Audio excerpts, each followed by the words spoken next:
السلام عليكم متتبعين قناة وصفات ام مصعب. كنتمنى تكونوا مزيانين بخير وعلى خير. اليوم ان شاء الله غادي ندير معكم واحد المخلل اللي كيجي رائع وكيجي زوين. والحاجه اللي كانت عندكم يعني اللي كتخلل تخلوها في الموسم تاعها ماشي مشكل. وندوزو للمقادير. غادي ندوزو للطريقه. بسم الله على بركه الله.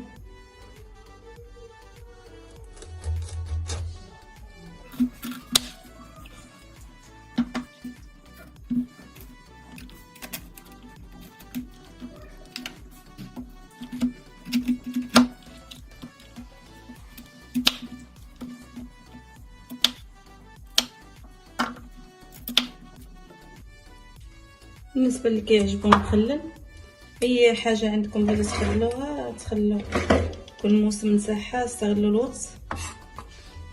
بالنسبه انا غادي ندير غير خيزو شيفور اللي عنده داك الكورنيشو يديرو.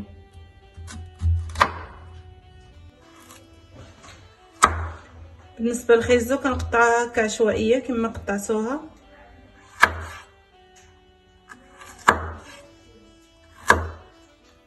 كنمشيو على هذا الشكل هكا حتى كنسالي ونطلق.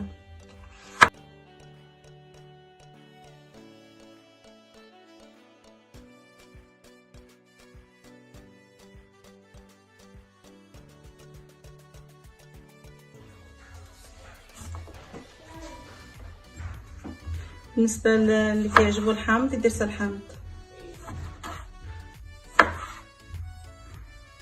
اختياري يبقى نتاعكم اللي عندكم ديروا.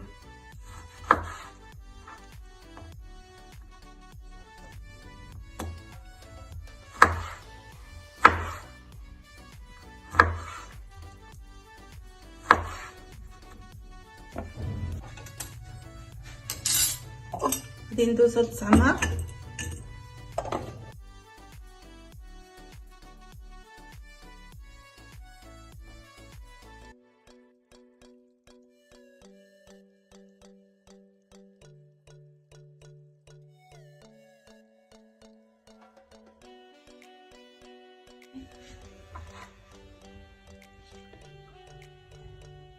بالنسبه هنايا درت كاس وربع وهنايا درت كاس وربع. الكاس الاولاني درتوه هاني زدت الربع.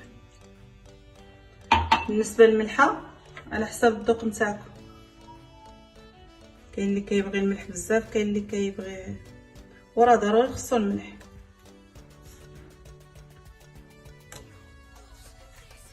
درت هنايا تقريبا 3 المعالق. نعاود كذلك. خصنا نديرو الخل هو الاول والملحه عاد نشوفوا الماء اللي غادي يدي معانا.